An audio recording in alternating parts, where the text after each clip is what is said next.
নমস্কার, সবাইকে স্বাগত জানাচ্ছি এখনকার অনুষ্ঠান এনবিপি Unani Ayurveda research centre. এনবিপি Unani Ayurveda research centre মানেই সুস্থতার এক ঝলক বাতাস। এবং অবশ্যই এর কারণ একটি, তার কারণ হচ্ছে আয়ুর্বেদ চিকিৎসাশাস্ত্র, যে চিকিৎসাশাস্ত্র আমাদের একেবারে শিকড় থেকে উপরে আনে, কিন্তু রোগকে এবং সুস্থতার পথে কিন্তু মানুষকে নিয়ে যায়। এনবিপির হাত ধরে বহু মানুষ আজকে সুস্থ জীবনযাপনে তারা রয়েছেন এবং হাসি মুখে বাঁচছেন। অবশ্যই বিশিষ্ট আমাদের চিকিৎসকরা পৌঁছে যান, এনবিপির পুরো টিম আয়ুর্বেদিক চিকিৎসকরা আপনাদের কাছাকাছি পৌঁছে যান, আপনারাও আসেন এবং সমস্যার সমাধানের রাস্তা অবশ্যই পান এনবিপির হাত ধরে। আর বিভিন্ন রকম জটিল রোগ নিয়ে আমাদের এই অনুষ্ঠানে আলোচনা হয়ে থাকে। আজকে যে টপিক খুব ইন্টারেস্টিং টপিক, কারণ নামটা শুনলেই আপনারা বুঝবেন যে কতটা গুরুত্বপূর্ণ টপিকটা। অ্যাডিকশন, দেখুন এই শব্দটার মধ্যে অনেক কিছুই লুকিয়ে রয়েছে। অ্যাডিকশন অনেক কিছুরই হতে পারে। অ্যাডিকশন আজকে আমরা যেটা নিয়ে আলোচনা করব সেটা আমি বলবো না, যিনি বলবেন আমাদের সঙ্গে সরাসরি একেবারেই হট সিটে তিনি রয়েছেন, director of NBP Unani Ayurveda research centre doctor Binod Sharma. অনেক অনেক স্বাগত শর্মাকে আমাদের অনুষ্ঠানে আসার জন্য। আর রয়েছেন আপনারা ওনার সঙ্গে সরাসরি লাইভে কথা বলতে। ফোন করুন আপনাদের প্রশ্ন রাখতে। আমাদের ফোন নাম্বার 6292242341, 6292242342। এই দুটি ফোন নাম্বারে ফোন করুন আপনাদের প্রশ্ন এবং জিজ্ঞাসা নিয়ে। অ্যাডিকশন শব্দটা শুনলেই ওপার থেকে অনেকেই বলবেন অনেক কিছুর অ্যাডিকশন রয়েছে, বাট আমরা প্রথমে যাব কি নিয়ে? তুমি প্রথম যেটা অ্যাডিকশান তো অনেক ধরনেরই হয়, যেটা আপনি শুকনো নেশাও বলতে পারেন, হ্যাঁ, বা আপনি অ্যালকোহলের নেশাও বলতে পারেন। আমি সামান্য জিনিসটা একটু বোঝানোর চেষ্টা করব। তো জানি না কতটা মানুষের কাছে আমি পৌঁছতে পারবো বা কতটা আমি জিনিসটাকে সরল করতে পারবো, কিন্তু চেষ্টা করব। যেটা হচ্ছে, প্রথম দেখুন, আজকে যদি আমরা অ্যালকোহল নিয়ে যদি কথাটা বলি, তো আমরা যদি জিজ্ঞেস করি মানে বাড়িতে কার বাড়িতে অ্যালকোহল নিয়ে সমস্যা হয়, বা কার হাজব্যান্ড বা ছেলে অ্যালকোহল ইউজ করে, তো মোস্ট অফলি অনেকজন ভয়তে কিন্তু হাত তুলবে না। কেন হাত তুলবে না? হয়তো সাফারিং করতে হবে রাত্রিবেলা, কি তুমি হাতটা তুলেছিলে কেন? আবার অনেকজন আছে তারা ব্রেভ আছে, তারা সাহস করে চায় কি না আমি এই জিনিসটাকে থেকে বেরোতে চাই, আমার এই ঘরের মধ্যে একটা অশান্তিটা হয়। তো দেখুন, আমরা সবাই জানি কি অ্যালকোহল খেলে আমাদের লিভার খারাপ হবে, কিডনি খারাপ হবে, এটা কোনো নতুন করে কিছু বলার নেই, সবাই জানেন। কিন্তু জিনিসটা কি, কেন একটা মানুষ সকালবেলা বলে কি আমি আর খাবো না, সন্ধ্যাবেলা কী তার মধ্যে এইরকম হয়ে যায় কি সে আবার অ্যালকোহল খেতে চালু করে দেয়, সেখানে আবার কী এরকম সমস্যা হয়ে যায় যেখানে ও তার অ্যাডিক্টেড হয়ে যায়। দেখুন, এখানে জিনিসটাকে বুঝতে হবে। আমি যেটা বলি কি, এটা একটা ডিজিজ। কেন ডিজিজটা বললাম? কারণটা হচ্ছে কি, দেখুন, প্রথম আমরা যেরকম একটা গাড়ির মধ্যে আমরা তেল ভরি বা ইঞ্জিনের মধ্যে ইঞ্জিন যে অয়েলটা ভরি, ঠিক আছে, তো দরকার আছে, না করলে সমস্যা তৈরি হয়ে যাবে। ঠিক ওই রকমই আমাদের ব্রেনের মধ্যে সিরোটিনিন একটা হারমোনস থাকে। তো সিরোটিনিন হারমোনসটা কী হয়? সিরোটিনিন হারমোনসটা যেটা করে আমাদের ব্রেনটাকে উইক করে দেয়। ব্রেনটা যখন উইক হবে তখন কী হবে, আপনি সকালবেলা বলছেন উইক করে দিল, আপনি বলছেন আমি খাবো না, ঠিক সন্ধে পর 4টে পরে তারা কী হয়, খেতে চালু করে দেয়। এক প্যাক থেকে 2 প্যাক, 2 প্যাক থেকে 4 প্যাক। এটাই যখন কন্টিনিউ করতে চালু করে দেয়, যারা 8 বছর 10 বছর 20 বছর ধরে খেতে চালু করে দেয়, তাহলে কিন্তু দেখা যায় সে নাকি সকাল থেকেই এখন চালু হয়ে গেল, সকালবেলাও খাচ্ছে, দুপুরবেলাও খাচ্ছে, রাত্রিবেলাও খাচ্ছে। তো তাকে আমি বলি এটা একটা ডিজিজ, যেখানে আপনি অ্যাডিক্টেড হয়ে গেছেন, যার ফলে যা হয় তারা সবাই জানে কি সমস্যাগুলো তৈরি হয়, ভায়োলেন্স তৈরি হয়, সাংঘাতিক। এক্স্যাক্টলি। তো এই জায়গাতে আমি বলবো কি, পেশেন্টগুলোকে যদি বলেন, আপনারা বলেন না কি ডাক্তার আপনি কোনো টোটকা বলুন, কি আমি কী করে সারাবো, কী করে ভালো করব, তো আমি একটা বলবো কি, এর মধ্যে কিন্তু কোনো টোটকা কাজ করে না, ঠিক না? এই জায়গাতে অবশ্যই ট্রিটমেন্ট আছে, যেখানে পেশেন্টকে না জানিয়ে চিকিৎসা করা হয়। কেন কি, মোস্ট অফলি পেশেন্ট আমরা পাই যেখানে পেশেন্টরা কিন্তু ছাড়তে চায় না, তার বাড়ির লোক চায় কি আমি এই রুগীটা ভালো হয়ে যায়, কিন্তু পেশেন্ট কিন্তু চায় না কি ভালো হই। তো তার মধ্যে কী আছে, আমাদের যে মেডিসিনগুলো রয়েছে সেই মেডিসিনগুলোর মধ্যে কোনো রকম আপনার গন্ধ নেই, কোনো রকম আপনার স্মেল নেই, কোনো রকম আপনার টেস্ট নেই, হ্যাঁ, যেখানে পেশেন্ট আপনি যে কোনো খাবার মধ্যে দিলে সেই পেশেন্ট কিন্তু আস্তে আস্তে করে এই সমস্যা থেকে কিন্তু বেরোতে থাকে। এখানে একটা কথা আরও বলবো কি, আজকে দেখুন যারা হার্ট ফেলিয়ার, কথাতে যারা হার্ট ফেলিয়ার হয়ে যাচ্ছে, তো সেখানে পিছনে আমি একটা সিম্পল একটা উদাহরণ বলবো, যেটা বাস্তব কথা। এটা আমাদের ভারতের মধ্যেই হয়েছিল, কি একজনকে ফাঁসি দেওয়া হয়েছিল। ফাঁসিতে যখন বলা হলো কি আপনার এই দিন এই সময় আপনার কিন্তু ফাঁসি হবে, সেই লোকটাকে যখন টাইম আসে তখন এক্স্যাক্টলি বলে দেওয়া হয় কি আপনার ফাঁসি হবে না, আপনাকে কোবরা বিষ দিয়ে মানে কোবরা দিয়ে আপনাকে সাপ সাপ কামড়াবে, তাহলেই আপনার কিন্তু মৃত্যুটা হবে। তো দেখা গেল যখন টাইমটা এসে গেল, মানে 1 ঘন্টা বাকি আছে, 15 মিনিট বাকি আছে, 10 সেকেন্ড বাকি আছে, তখন তার চোখ বন্ধ করে শুধু পিন ফোটানো হয়েছিল। তাতেই কিন্তু সেই রুগী মানে সে যে ছিল মানে যে আসামি, সে কিন্তু মৃত্যু হয়ে যায়। তখন কিন্তু দেখা যায় তার ব্রেনের মধ্যে একটা কেমিক্যাল পেয়েছি যেখানে কোবরা কিন্তু বিষটা রয়েছে। এটা কিন্তু বাস্তব, ভারতের মধ্যে হয়েছিল, রাইট? মানে এই ভয়তে তো মানুষরা কিন্তু প্যানিক থেকে অনেক কিছু হতে পারে। তার মানে কিছুই হয়নি, পিন ফোটানো হলো কিন্তু আসামি কিন্তু মারা গেল। তো সেখানে কেন হলো, কেন কি ব্রেনের মধ্যে ও ভয়তে, তো যেই জিনিসটা আপনি ভেবে নেবেন তাকে কিন্তু আমি বারবার বলি না, মন দিয়ে কিন্তু শক্ত হতে হয়, মন দিয়ে জোর বাড়তে হয়। এই জন্য এই উদাহরণটা আপনাকে দিলাম কি যে কোনো রোগ হোক না কেন, আপনার যদি মনে যদি জোর থাকে তাহলে কিন্তু আপনি অবশ্যই আপনি ভালো হবেন। আর মন যদি খারাপ থাকে বা আপনার যে মন যদি দুর্বল থাকে, তাহলে একটা ছোট ডিজিজও কিন্তু আপনার কিন্তু মৃত্যু হতে পারে। এটা খুব দামি কথা, তার কারণ হচ্ছে আমাদের মন এবং বিশ্বাসের ওপর আমাদের রোগ নির্ভর করে। কারণ আমি যদি ভাবি আমার এই রোগটা হয়েছে, দেন আমি ওই রোগ থেকে বেরোতেই পারবো না। আজকে আমি বলবো এনবিপি ইউনানি আয়ুর্বেদা রিসার্চ সেন্টার এই জায়গায় গিয়ে মানুষকে অ্যাটলিস্ট আমার মনে হয় মানুষের মধ্যে সেই ধারণাটাকে দূর করতে পেরেছে যে আপনি সুস্থ হবেন। যারা ক্রনিক ডিজিজ ধরে দীর্ঘ বছর ধরে বিভিন্ন প্যাথি করেছেন, একটা টাইমে গিয়ে তারা ফ্যাটিকনেস চলে আসে যে আর হবে না, এরপরে যখন এনবিপি হাত ধরছে বলতে না ভাই আমি তো সুস্থ হচ্ছি, তখন এটাও হয়। আজকে আমি হসপিটালে ছিলাম ল্যান্সডাউনে, সেখানে একটা পেশেন্ট আসলো। সেই পেশেন্ট বললো কি ডাক্তার, মানে যারা ভেজ আছে নন ভেজ আছে কার আয়ুটা বেশি হবে? খুব ভালো প্রশ্ন করলাম আমার থেকে। হ্যাঁ, মানে যারা ভেজিটেরিয়ান রয়েছে বা নন ভেজিটেরিয়ান রয়েছে কাদের আয়ুটা বেশি হবে? তাই আমি বললাম কি দেখুন, আয়ু যেটা রয়েছে যদি আপনি দেখেন তো এরকম অনেক উদাহরণ আছে, তারা ভেজিটেরিয়ানরা কিন্তু বেশি দিন বেঁচেছে। আর এইরকম আপনি মানুষের মধ্যে বলুন বা আপনার পশুর মধ্যে বলুন, তাদের মধ্যেও দেখা যায় অনেক উদাহরণ রয়েছে তারা কিন্তু বেশি দিন বেঁচেছে। এবার এখানে আপনার ছোট্ট একটা জিনিসটা বলে যাবো, মানুষ যদি মরে যায় হয়তো আপনার বাবা হতে পারে, আপনার ছেলে হতে পারে, বা আপনার মেয়ে হতে পারে, বউ হতে পারে, এভরিথিং যাকে আপনি ভালোবাসেন, বাড়ির যে কোনো লোক মরে যেতে পারে। মরে যাওয়ার পর আপনারা কি করেন? তার বডিতে আপনি কি করেন? সিম্পল, আপনি বরফের মধ্যে রাখছেন, ধূপ লাগাচ্ছেন, এখানে গন্ধ আসছে ওখান থেকে, একটা ব্যাড স্মেল আসতে চালু হয়ে যায়, যেখানে খুব শীঘ্রই আপনি তাকে পুড়িয়ে দেওয়ার চেষ্টা করেন বা আপনার মাটিতে মিশিয়ে দেওয়ার চেষ্টা করেন। তো এখানে যখন একটা মানুষের যে বডি রয়েছে ঠিক ওই রকম তো একটা পশু একটা বডি রয়েছে। তো একটা পশু মরে যাওয়ার পর তারা আপনারা কি করে তাকে বলেন কি আমি এটা খেতে ইচ্ছা করছে আমার, তাই না? তো এইরকম যে এটা দেখুন জিভের টেস্ট, আমি কি বললাম, এটা হচ্ছে মুখ্য দ্বার। আমাদের যে জিভের যে টেস্ট যারা কন্ট্রোল করতে পারেনি তারা কিন্তু আজকে খারাপ আছে। আজকে যে রোগ হচ্ছে, আজকে নন ভেজিটেরিয়ানরা যারা রয়েছে, ঠিক আছে, তারা সমস্যা বেশি হয়, ঠিক না? যারা অ্যাডিকশান রয়েছে তারা কিন্তু রোগ বেশি হয়। তো আপনারা যদি এইরকম, তারা সবাই সব কিছু জানে, আমি যে বলছি নতুন করে সেটা নয়, তারা সবাই জানে কি একটা বডি যদি মরে যাচ্ছে তার মধ্যে কি করা উচিত, তাকে হয়তো পুড়িয়ে দেওয়া উচিত, তাকে ফেলে দেওয়া উচিত, কিন্তু তাকে আমরা ভেজে কিন্তু ফ্রাই করে আমরা খাচ্ছি, খুব ভালোভাবে স্বাদ নিচ্ছি। কারণটা হচ্ছে আমরা অ্যাডিকশান হয়ে গেছি। তো অ্যাডিকশান যখন আপনি হয়ে গেছেন, তো এখানে চেষ্টা করুন কি যারা ছাড়তে চায় না তাকে আমি বোঝাবো না, আপনারা যা পারেন তো সেটা করুন, কিন্তু যারা ছাড়ার চেষ্টা করেন তাহলে আমি বলবো কি আপনারা কিন্তু অবশ্যই চেষ্টা করুন, আপনার আয়ু কিন্তু অবশ্যই বাড়বে। একদম। আপনাদের বলে রাখি মুহূর্ত এনবিপি লাইভ অনুষ্ঠান আপনারা দেখছেন 6292242341 342 এই দুটি ফোন নাম্বার, অবশ্যই আপনারা ফোন করতে পারেন। এই যে বন্ধু রয়েছেন দেখে নেব। হ্যালো হ্যালো, নমস্কার, কে বলছেন?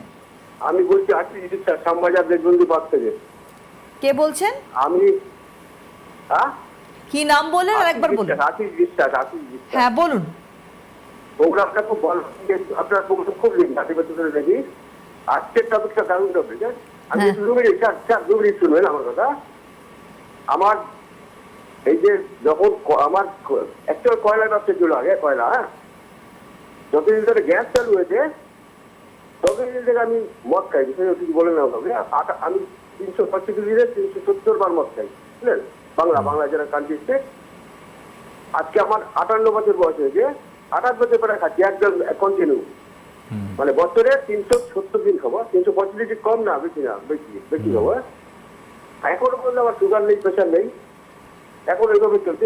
হ্যাঁ, রাত্রিবেলা মদ খাই আমি, আর রবিবার খাই। মানে এখন আপনি কি চাইছেন, ছাড়তে চাইছেন না এইরকমই রাখতে চাইছেন? কোনো অবজেকশন কিচ্ছু নেই, আমার কোনো প্রবলেম নেই, সেটা খুব ভালো। আমার সুবিধা কি হয়, আমি যখন 12টা নাগাদ ঘুমাই, যখন 2 মিনিট শোয়ার সাথে সাথে ঘুমিয়ে পড়ি, আর সকাল 8টার সময় উঠি ঘুম থেকে। এখনো কোনো রকম শরীরের প্রবলেম আসেনি, এখন আমার কি ক্ষতি হতে পারে কোনো? দেখুন, আপনাকে বলি, প্রথম কথা হচ্ছে কি, আপনি ফিজিক্যালি হয়তো আপনি এখন ফিট রয়েছেন ঠাকুর আশীর্বাদে, আর ঠাকুর হোক আপনি ভালোই থাকুন আপনি, কিন্তু যদি আপনি কোনো প্যারামিটার যদি আপনি চেক করেন ব্লাডের, বা আপনি যদি কোনো ইউএসজি রিপোর্টটা করেন, সেখানে অবশ্যই আপনি কিন্তু কিছু একটু খারাপ জিনিস পাবেন ডেফিনেটলি। কারণটা হচ্ছে কি, আপনি এতদিন ধরে যে অ্যালকোহলিক রয়েছেন সেখানে কিন্তু আপনার ক্ষতি করবে। যদি আপনি আমাকে অ্যাডভাইস নেন কি ডাক্তারবাবু আমি এখন কী করা উচিত, ছেড়ে দেওয়া উচিত, তো আমি আপনাকে অবশ্যই অ্যাজ এ ডক্টর আপনাকে আমি বলবো কি আপনাকে ছেড়ে দেওয়া উচিত। হ্যাঁ, কারণটা হচ্ছে কি, দেখুন, এবার যদি আপনি বলেন কি আমি তো অ্যাডিক্টেড হয়ে গেছি, তাহলে স্যার আমি কী করে ছাড়বো? এখানে একটা মজার জিনিসটা কি, যে রুগীরা নিজে থেকে ছাড়তে চায়, যারা ছাড়তে চায় না তার জন্য তো আমি বলেছিলাম কি তারা বাড়ির লোক এসে যোগাযোগ করুন, কেন কি এখানে একটা মেডিসিন আছে যেখানে আপনি কোনো রকম স্বাদ পাবেন না, কোনো রকম আপনি গন্ধ পাবেন না, পেশেন্টকে আপনি অ্যাপ্লাই করতে পারবেন, পেশেন্ট বুঝতেও পারবে না, সে কিন্তু আস্তে আস্তে করে আপনার ডে বাই ডে ছাড়তে পারবে। কিন্তু যারা পেশেন্টরা নিজে থেকে চেষ্টা করতে চায় কি আমি ছাড়তে চাই, তার জন্যে কিন্তু একটা টিপস অবশ্যই আছে। এই টিপসে যে কথাটা বললাম, কিছু একটা টিপস আমাকে বলতেই হবে, যেটা হচ্ছে জোয়ানের জল। আপনি সন্ধেবেলা জোয়ানটাকে নিয়ে আপনি ফোটানোর পরে আপনি জলটাকে ছেঁকে নিন, ওই জলটা আপনি খান, আর খাবার পর আপনি কোনো মিষ্টি যদি পারেন মিষ্টি আপনি খেয়ে নেবেন, গোলাপ জামুন হলো, হ্যাঁ, যে কোনো আপনার বাড়িতে যে মিষ্টি আছে বা মিষ্টি দোকান থেকে কোনো মিষ্টি নিয়ে আপনি খেয়ে নেবেন। তাতে কি হয়, আপনার জীবের যে একটা স্বাদ, তার মধ্যেও কিন্তু দেখা যায় কি আপনি দেখবেন তখন আপনার ইচ্ছাটা কিন্তু মরে যায়, তখন কিন্তু ওই টান ছাড় আজকে আর খাবো না। হ্যাঁ, আমার এই যে জিনিসটা আপনি জোয়ানের জলটা খেলেন মরে যায়, তখন কি হলো কি আপনার ওই দিক থেকে আপনি একদিন খেলেন না। এটা বড় বিশাল ব্যাপার। একটা মানুষ যদি আপনি কন্টিনিউ খাচ্ছে, আর সেখান থেকে এই জিনিসটা করার পরে যদি মানুষ বলছে কি আমি একদিন আর খেতে চাই, খাবো না, তো এটাই নিয়ে আমার জন্য তো অনেক বড় মিল। এবং আমার মনে হয় ডক্টর শর্মা, আশিসবাবু একটা সবথেকে বড়, উনি আপনি নিজেও পারে রয়েছেন, আপনি বড় উদাহরণ। আপনি কি এটা বুঝতে পারলেন যে আপনি যে আজকে ফোনটা করেছেন, করে ডক্টর শর্মাকে একটা কথা বললেন যে আমি আজকে আমার 58 বছর বয়স, আমি এই অবধি খেয়ে চলেছি, এটা আমার কোনো কমপ্লিকেশন নেই। এটাই আপনার কমপ্লিকেশন, যে আপনার কোনো কমপ্লিকেশন নেই, কারণ আপনি কোনো টেস্টই করাননি, কারণ আপনি তো জানেন যে আমি ভালো আছি, সেক্ষেত্রে আমার টেস্টের দরকার নেই। তার মানে আপনি অ্যাডিক্টেড। একদিকে ভালো যে আপনি ফোনটা করেছেন এই জন্য কি আমার ছাড়ার প্রয়োজন আছে কি না, দ্যাটস ওয়াই আপনি চেঞ্জ করতে চাইছেন নিজেকে, এটা হচ্ছে আসল বিষয়। এই জায়গা থেকে অ্যাডিকশন শব্দটা আজকে ডক্টর শর্মা বেঁচেছেন, নাহলে বলতেই পারতেন যে অ্যালকোহল অ্যাডিকশন। আমি একটু আগে কথা বলছিলাম যে ড্রাগ অ্যাডিকশনও রয়েছে, আরও আমাদের পিসিআর থেকেও বলা হলো, উনি একটা কথা বলেছেন, আমি শব্দটা বেঁচেছি অ্যাডিকশন, এবং এটা কিন্তু ওনার কথাতেও প্রমাণ। তার কারণ আমি তো ভালো আছি 58 বছর, আজকে 58, কাল 68 হবে, পরশু 78 হবে, তখন যদি আপনাকে হতেই হয়, তো আমার থেকে যদি আপনি জিজ্ঞেস করবেন তো আমি বলবো কি অ্যাডিকশান আপনি অবশ্যই হন। হ্যাঁ, কার অ্যাডিকশান হবে?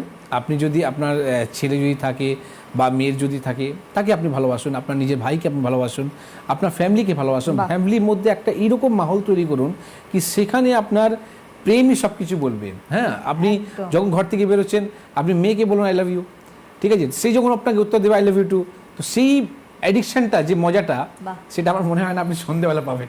একদমই তাই, মানে এটা ভালোবাসার অ্যাডিকশন, এইটা আমাদের হওয়া খুব দরকার। আরেকজন বন্ধু রয়েছেন, হ্যালো। হ্যাঁ, নমস্কার। নমস্কার, কে বলছেন? হ্যাঁ, নমস্কার। কে বলছেন? শর্মিষ্ঠা বলছিলাম, মির্জাপুর থেকে। হ্যাঁ, বলুন। হ্যাঁ, আমার মায়ের প্রবলেম 67 স্পন্ডালাইটিস হয়েছে, মানে উনি হাত তুলতে পারছেন না, বসতে পারছেন না, মানে একেবারে করতে পারছেন না, ঘাড়ে ব্যথা। আচ্ছা, কোথায় বাড়ি, কোথায় আপনারা? মেদিনীপুর। মির্জাপুর। মেদিনীপুর মানে পশ্চিম মেদিনীপুর না পূর্ব মেদিনীপুর?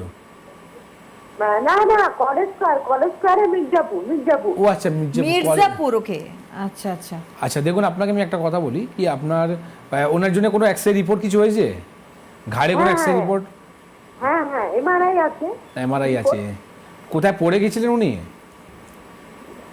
হ্যাঁ, একবার পড়েছিল। একবার পড়েছিল। দেখুন এখানে আমি বলি একটা কথা আপনাকে, কি আমরা এই জায়গাতেই না আমরা কনফিউশন থাকে কি, আপনি যে বলেন স্পন্ডিলাইসিস রয়েছে, তো আমি আপনাকে বলবো ডেফিনেটলি যখন আপনার কাছে এমআরআই রিপোর্ট আছে, আপনি এমআরআই রিপোর্টটা দেখুন, আপনাকে ওখানে লেখা আছে স্পন্ডিলোলিস্থেসিস, যেখানে আপনি স্পন্ডিলাইসিস যে বলছেন শুধু স্পন্ডিলাইসিস নয়, স্পন্ডিলোলিস্থেসিস আছে। তার মানেটা কী হয়, যখনই একটা মানুষ যখন পড়ে যায়, আমাদের যে হাড় আছে, মানে যে সিদ্ধাটা আছে, সেটা কিন্তু ডিসকলেটেড হয়ে যায়, মানে হাড়টা সরে যায় ওই জায়গা থেকে, তখন কিন্তু সিভিয়ার পেন হয়।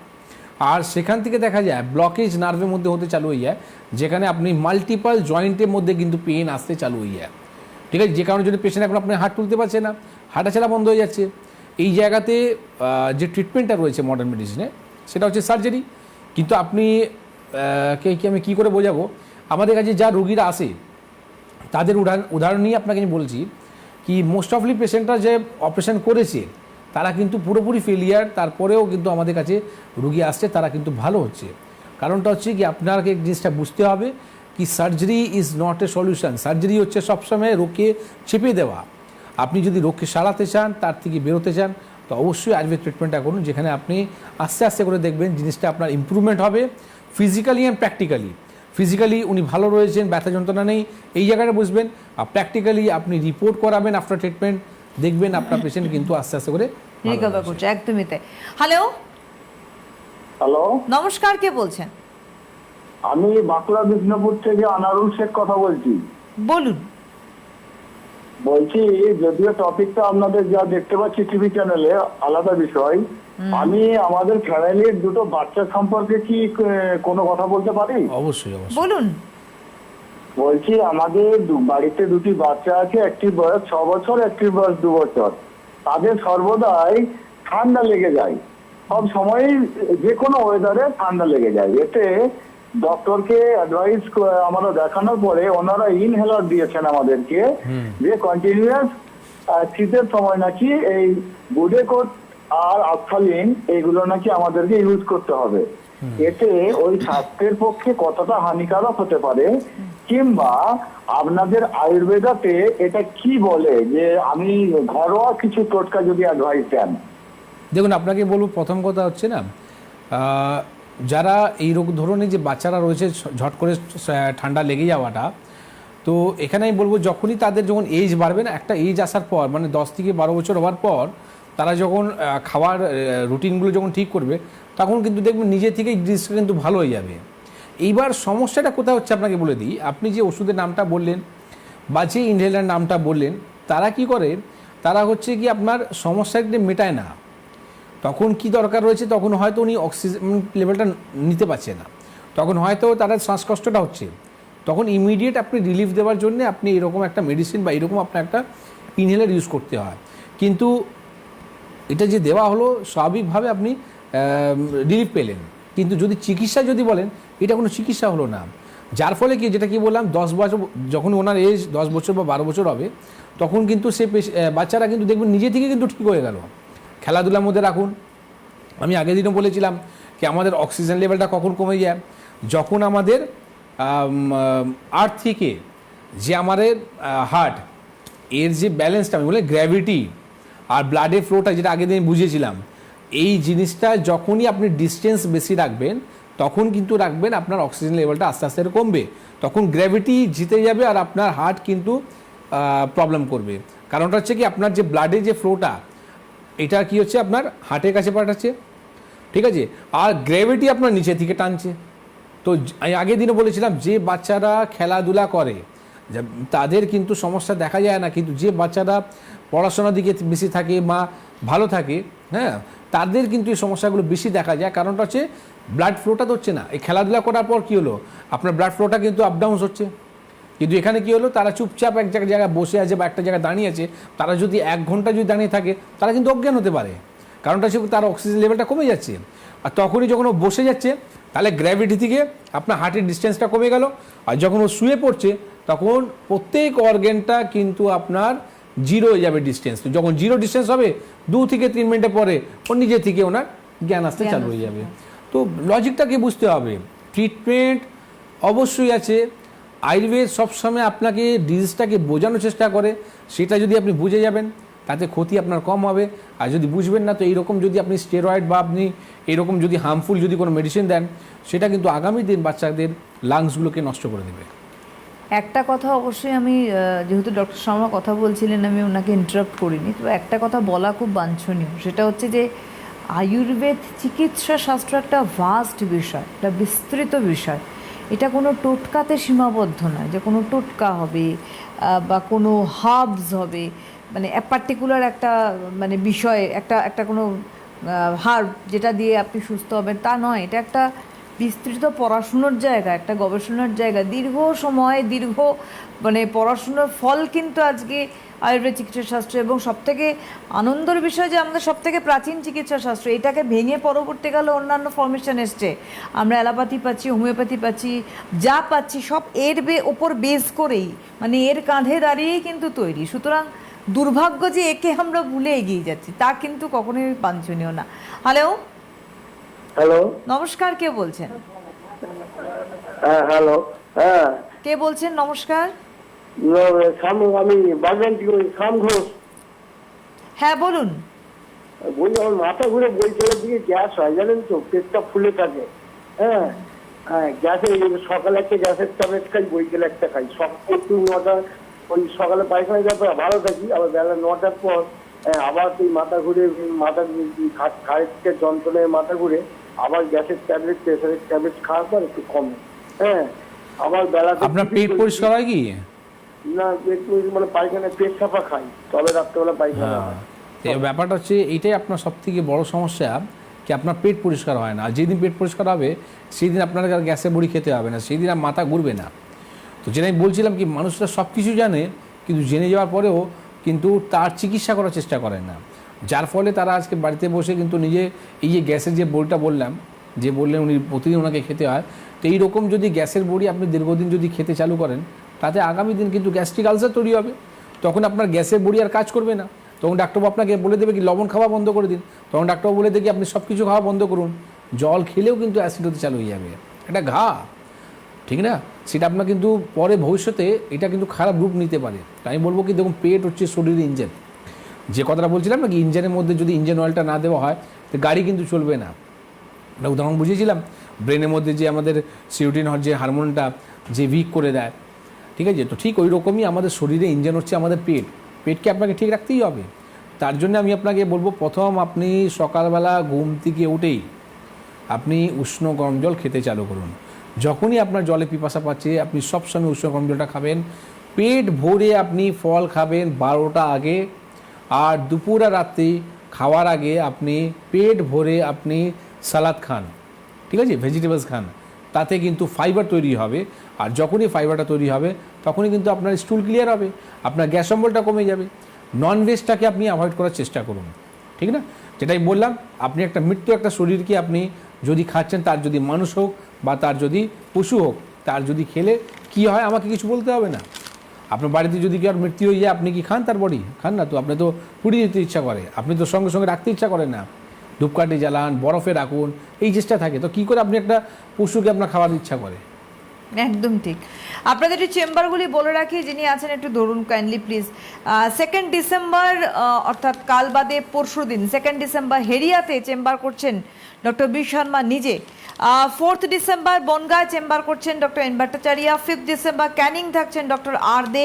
5 ডিসেম্বর আরামবাগ চেম্বার করছেন doctor A Haldar. 6 December Asansol থাকছেন ডক্টর বি শর্মা নিজে। 6 ডিসেম্বর বর্ধমান চেম্বার করছেন ডক্টর এন ভট্টাচার্য। 6 ডিসেম্বর মালদায় থাকছেন ডক্টর এস ঘোষাল। 6 ডিসেম্বর বাঁকুড়ায় থাকছেন doctor A Haldar. 7 December Bolpur থাকছেন doctor B Sharma. 7 December Durgapur chamber করছেন doctor N Bhattacharya. 7 December Coochbehar থাকছেন ডক্টর এস ঘোষাল। 7 ডিসেম্বর পুরুলিয়ায় থাকছেন doctor A Haldar. 7 December Kakdwip chamber করছেন ডক্টর এস খান।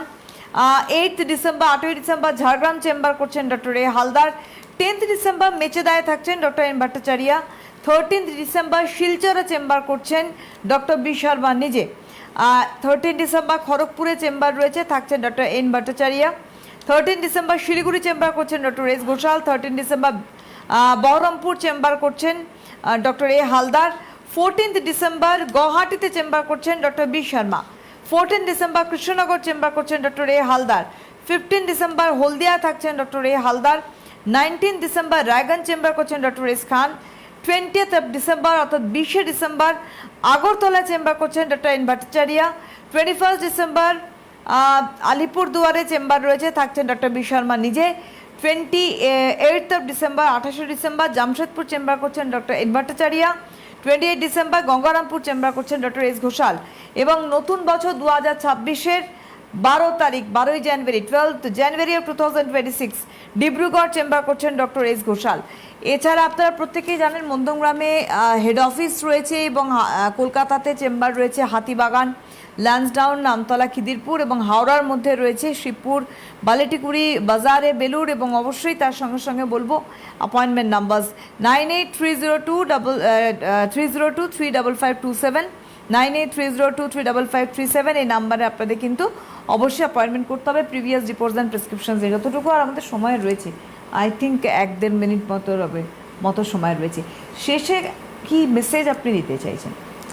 দেখুন, আমি তো একটা কথা বলতে চাই কি, যারা অ্যাডিকশানে যখন আমরা যে টপিক রয়েছে আমাদের, তো অ্যাডিকশান নিয়ে তো আমি অনেক কিছু বোঝানোর চেষ্টা করলাম নিজে থেকে, পারিনি, জানি না কতটা আপনাদের কাছে আমি পৌঁছতে পেরেছি এই জিনিসটা, সাবজেক্টটা। কিন্তু একটা জিনিসই বলবো কি, এই যে অ্যাডিকশানের যে কথাগুলো, এটা মানে শুধু বার করে দেবেন না, যদি এই জিনিসটা ঠিকঠাক যদি আপনারা ইউজ করেন, মানে কথাগুলো যদি আপনি মিলিয়ে যদি চলেন, তাহলে কিন্তু অবশ্যই আপনার আয়ুটা বাড়বে। আর আপনি অ্যাডিকশান হন আপনার দেশের প্রতি, আপনি অ্যাডিকশান হন আপনার ফ্যামিলির প্রতি, এটা যদি আপনি নিয়ে চলেন, তাহলে কিন্তু আগামী দিন আপনি সুস্থ থাকবেন আর ভালো থাকবেন। খুব সুন্দর একটা বার্তা দিয়ে আমরা অনুষ্ঠানটাকে শেষের দিকেই নিয়ে এসেছি।